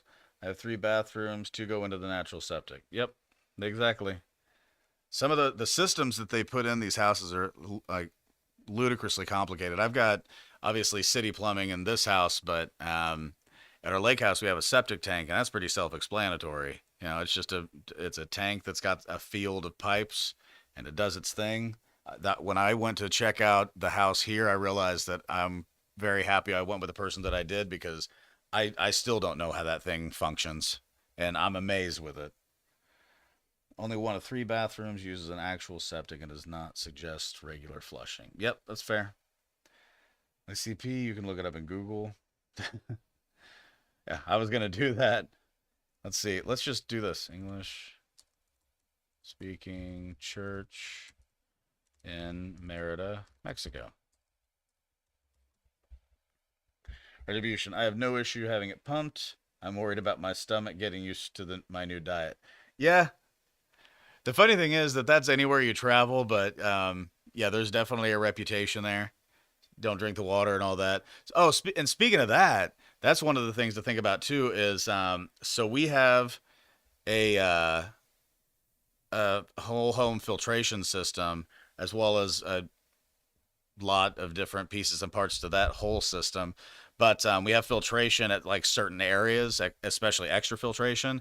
So, like the kitchen sink, if you look at the picture of it, it has the main faucet and then it has one that has filtered water. So, even though you go to Mexico and you hear a lot of times, well, you can't drink anything that comes out of a faucet, if you plan for it, you can. And that's just right out to the side of ours. And it's just a little sink that works. And the refrigerators do that too. So, upstairs, downstairs, they have their own water filtration by the sink. They also have filtered water going to the refrigerators, and what that allows for us is to have like an ice maker that has ice that we can trust to drink, as opposed to what we couldn't. But the rest of them, the showers, the sinks, and the rest of the house, including even in the back of the house with the master, all of that's the water you shouldn't drink necessarily.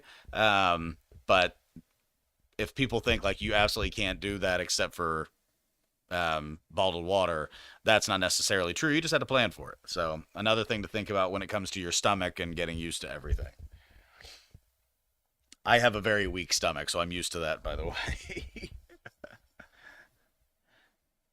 Let's see. I saw it on Google. It's the north side of Merida, but can't remember exactly where. No city sewer. De nada amigo ailment has sewer, but it's rare in Merida. Yep, exactly. Calvary Church has an English service. There you go. Retribution found it. That's exactly what just came up for me. Calvary Chapel, 506059 72487. I'm also seeing a St. Luke's Episcopal Church, Emmanuel Church.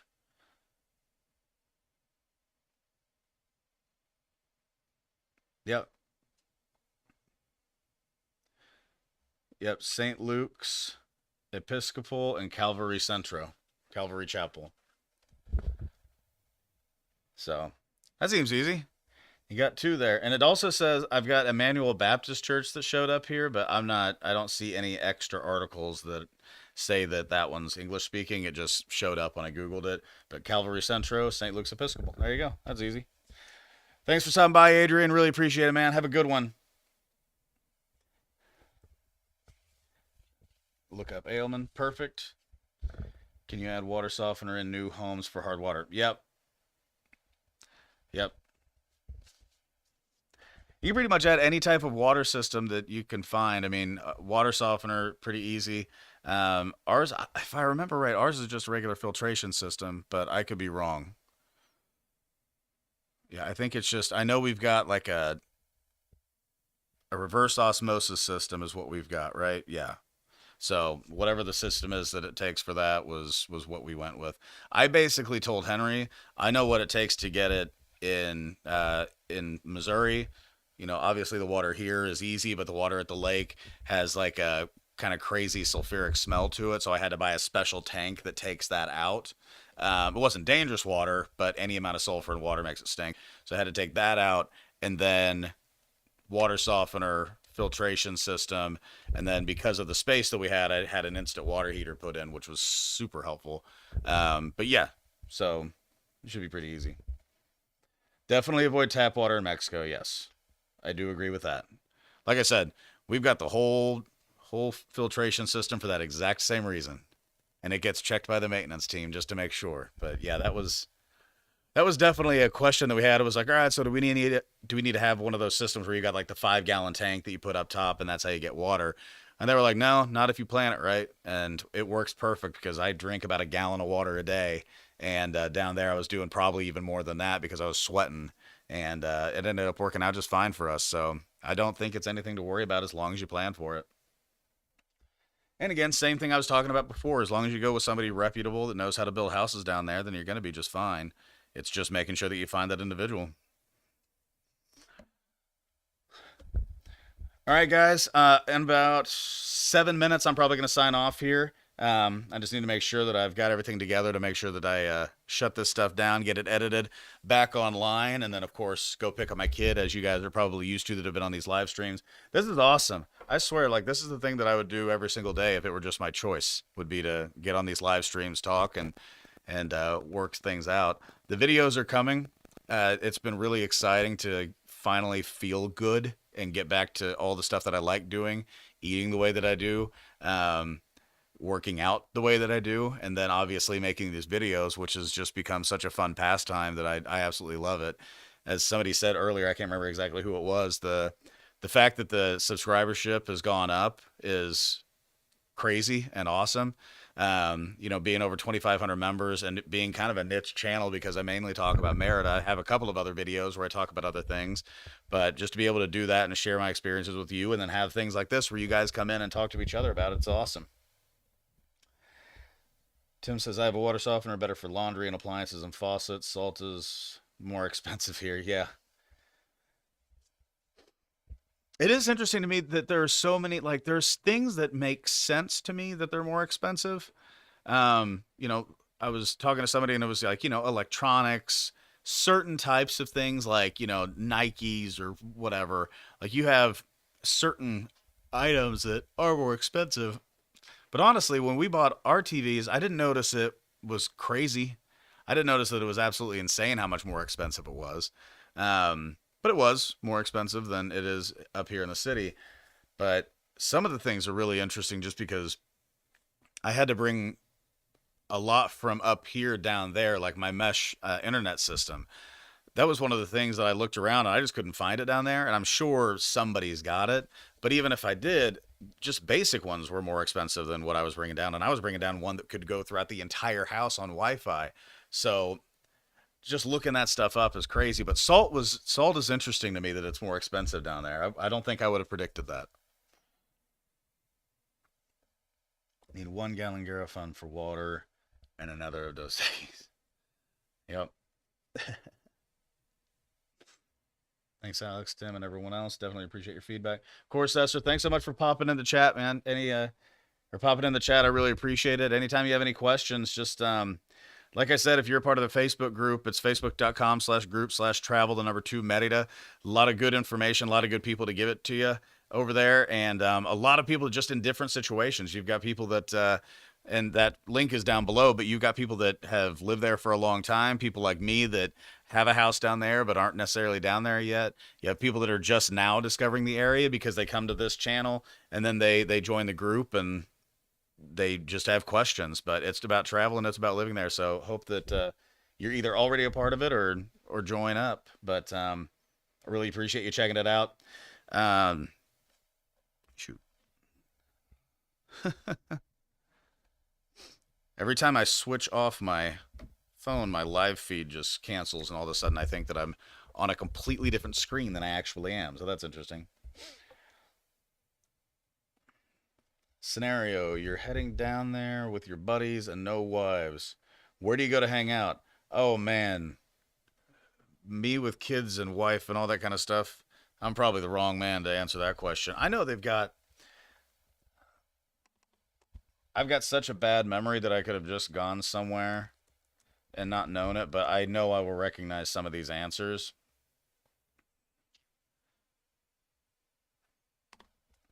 I'm just going to look it up on Travel.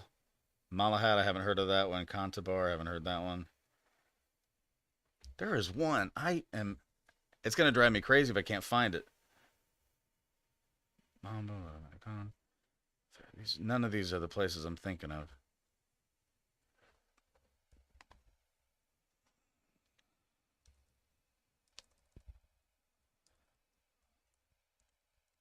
But there are definitely some cool places, and if I find them, like Olivia is fun.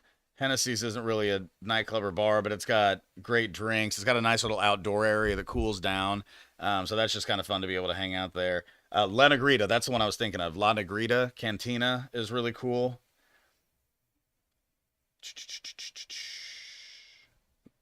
La Beer House. That was just a night. La Beer House, I went there and I won't say it's anything special, but if you've just got like a few like guys that are just trying to get drinks at an old German looking bar that is not anything like it. I'm giving it a great story, but they had like great cold beer there, and I could definitely see just like hanging out with the guys watching a game on one of the screens that they've got in and having a great time. So La Beer House, La Negrita. One place that I always try to recommend, and I think it's really neat. But there's a place called Kyoyu Sky Lounge, Kioyu Sky Lounge, and it's located in the courtyard by Marriott downtown, and it's basically by the Hyatt Regency Hotel. There's a hamburger place across the street. It's like Herbace Mer. I can't. I'm not gonna say it. There's a hamburger place close to across the street. The Hyatt's right there. Kaye 60 has a nice mall that's right behind that, and then Walmart's close. So to give you frame of reference, if you can find Walmart in the middle of Merida, that's where it is. But Koyu Sky Lounge, it has the coolest views at night.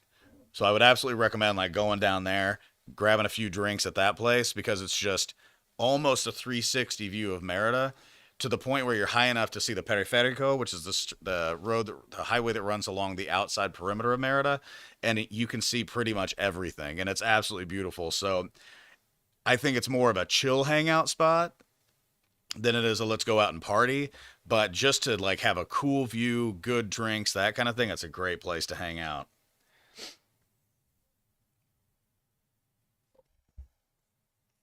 Yeah, so you don't want nightclubs, just cool bars. Yeah, I'm in my mid 30s. I'm feeling it. So La Beer House would be good, like during the day. Go watch a game. They've got like two big screens there. Chill there. La Negrita. I still think La Negrita is cool no matter like what age you are, but I think it definitely gets a little younger.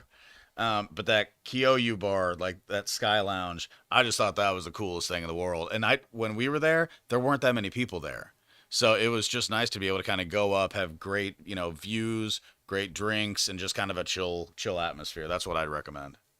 I'd go there by myself. That'd be a little sad, but I would. That's cool.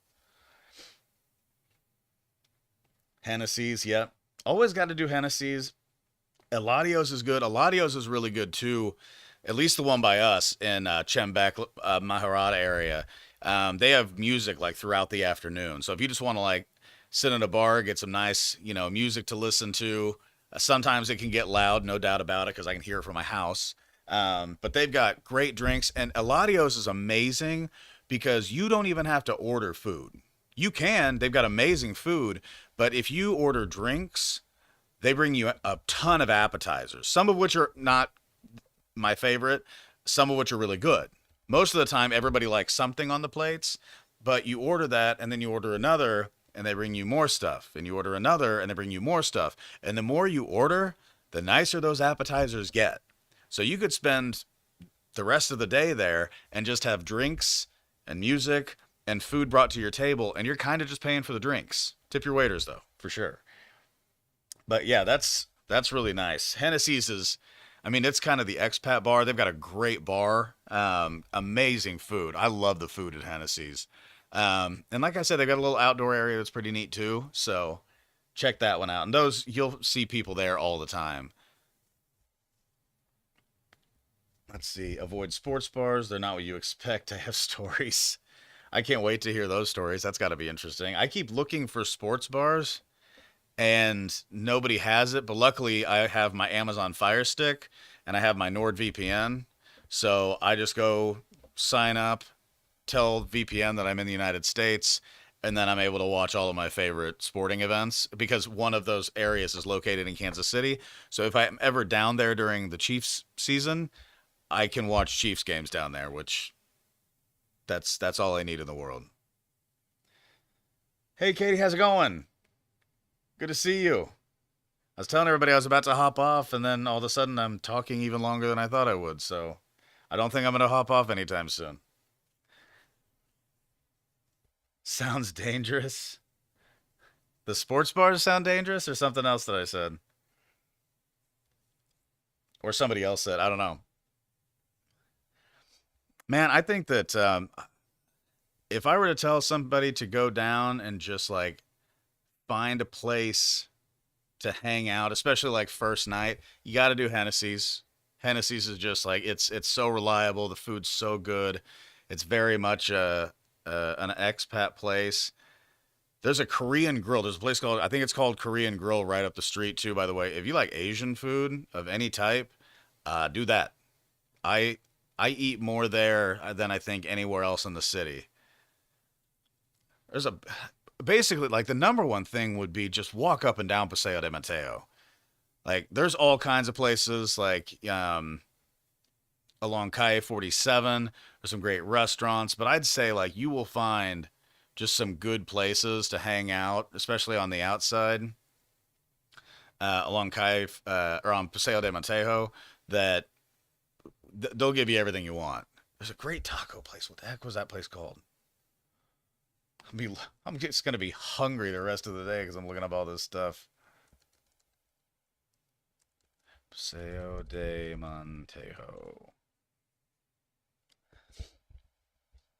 Retribution, saving this video for future reference for sure. Thanks everyone for the suggestions. We are spending a week and just getting whatever street food and cheap beers we can find. One day progresso. La Esquina. That's the one I was thinking of. La Esquina, Exquina. That's the one that my wife and I went to. That is right on a corner, and we kind of it kind of spills off onto the street. And they had some of the best tacos I've ever had. And if you get a margarita, you will taste the tequila, and it was really good. And I'm not normally the biggest tequila fan, but this was an excellent margarita, lots of tequila. But the tacos, they're so good. So La Esquina on Paseo de Mateo. If that's what you're looking for, please go there. You will not regret it. And Retribution, this video will be available. It's just under my live stream, so just look for the thumbnail that's here, and you'll be able to find it anytime. And just go through the live chat if you want to, and you'll see all the stuff we've been talking about. Katie, you lived in Campeche? Nice. Did you like it? I'm not. I mean, obviously you live there, so I'm sure you liked it to some degree. I do want to travel there at some point. It seems like I've had too many people tell me to go there, kind of like Oaxaca and San Miguel de Allende and stuff like that. But it looks like a cool place. Tapas, like it. Go Chiefs, Esther. Heck yeah. Thank you. I'm nervous, but hey, if you got to get to the game to win the game, and we've won one, lost one in the last few years, and I'm nervous because we're playing an excellent Eagles team. I'm actually a huge fan of Jalen Hurts. I love Jalen Hurts. I know we're kind of going off subject, not talking about Merida, but give me 1 minute to talk about my team. But I'm a huge fan of Jalen Hurts. I respected him so much for what he did in college and how he handled all of that. So when we had to play them and like Jason Kelsey, that was like, oh man. But you play who you play, and it's been a fun few years to be a Chiefs fan after an entire lifetime of disappointment. So I'm just enjoying it as it is. That's something I look forward to. So couple of weeks, we'll get to see it. It'll be fun, I hope. And yeah, but yeah, the for those of you who don't know, like, and I never know who knows what or who what they're used to.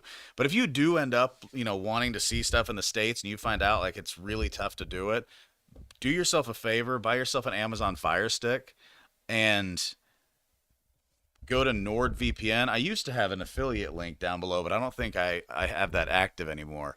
But it's not expensive to have a VPN at all. But if you log, the thing about Fire Sticks as opposed to like Roku is that they allow you to download the NordVPN app, and then you just go on to that and you tell it you want to be in the United States. And they even have choices about where you can be. One of them's in Kansas City. You do that, and then you open up like the Fox Sports app or the NBC app, and it acts like it thinks that you're in Kansas City or the United States, or if you want to be in England for some reason, you can be there. But it just acts like you're there, and then it'll show you what's live on like KCTV5. And if the Chiefs game's live on that, you can watch it from there. So you don't have to have any special program. I'm sure they're trying to figure out how to get rid of that functionality, but while it still exists, I absolutely love it. So when we got to the city, my mother-in-law wanted to watch something on one of the major news channels. I won't say which one it is because no matter which one it is, it always divides people. But wanted to watch that. Somebody wanted to watch, I think it was a basketball game maybe or a hockey game. So we got that. We got that stuff kind of figured out. So yeah, it was pretty neat. But Amazon Fire Stick, NordVPN, great combination. Campeche is better than Merida. Those are fighting words, Katie. Come on now, you can't say that. Not on a channel that talks almost exclusively about Merida and a few other things, but thus far, that's been the main part of the channel. But I do want to come see it, so I got to figure that one out. Mexican sports bar is not sports we normally think of. Lots of young girls trying to get you to buy them overpriced drinks, on which they get a commission. Sometimes they get pretty adventurous. Ooh, that sounds interesting. You weren't kidding about that. Maybe a sports bar on day one for the trip. You talked me into it. And aggressive to keep your attention, shall we say? Not a sport we would associate with a sports bar. That seems like it could either be awful or very fun. Your call. You never know. I do like the comment about starting off that way. And like I said, it's about every 20, 30 minutes. So I'm just going to say, if you guys are here, thank you so much for being here. And if you don't mind hitting the like button on this, I'd really appreciate it. You guys have been awesome about doing that so far, especially for a video that's this long. So thank you for being here, number one, and for doing that stuff. It's always helpful for me. So much appreciated. Oh, and if you are here and you just found this channel, feel free to subscribe. We're having a good time talking, and it's continued to be really fun. So more of this.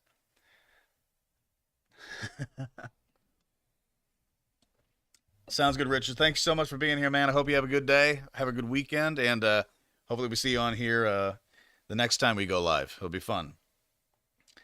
I've turned this monster years. Tamed this monster years ago. It's been all downhill since. Yeah, that's what happens when you get married. It's all good. That's why you go to the other places. It keeps you out of trouble. Like I said, I still think the first stop that you have to do if you're new is you got to go to Hennessy's. My personal next stop would be Kyoyu, just because I think it's neat, and you could do that in the same day.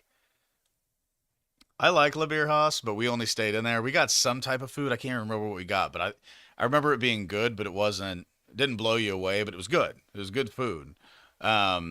Korean grill, I stuff my fat face all the time. And then on one thing I will say is if you guys go down to Plaza Grande, which you have to, it's where the cathedral is, it's where some of the government building is, the Casa de Mateo, and obviously the plaza itself is beautiful. But one thing I will tell you is that there are some people that are super aggressive, speaking of aggressive, about getting you to like walk back to a restaurant that they're paid to get you to go to.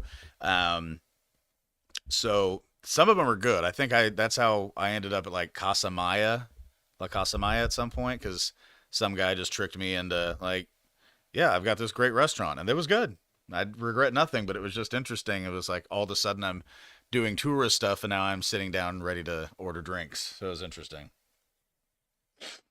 But guys, I hate to do this, but it's time for me to sign out. I got to go take care of the fam and all that kind of thing, but really appreciate you all hanging out with me. Again, all the information will be down below in this video, and if you do want to see it, Retribution, obviously, it will be in the live streams category of my YouTube channel. And if you just want to go through the live chat, what I would suggest doing, go to that, click it, and then you don't have to watch, the 2 hours of live stream. You can just go back, go to the very end, and then go through. It'll say live chat. Just go through that, and if you have any questions about some of the stuff that you saw, you'll have all that information right there. And if you are not a part of the channel already, thank you for subscribing. Katie, you're awesome. That could not have been more perfect timing, by the way. So thank you very much, and thank you all for liking this. Honestly, right now, this was the reason that I was so frustrated that I couldn't do this for so long because I was sick and everything. So thank you guys for being here, for making it. And Tim, obviously, thanks for all the information. Esther, Richard, Retribution, Katie, you guys are awesome. Thank you all so much for being here. I'm going to sign off and go pick up my kid. But you'll see me in the next video, and hopefully next week you'll see me again in the live stream. Peace.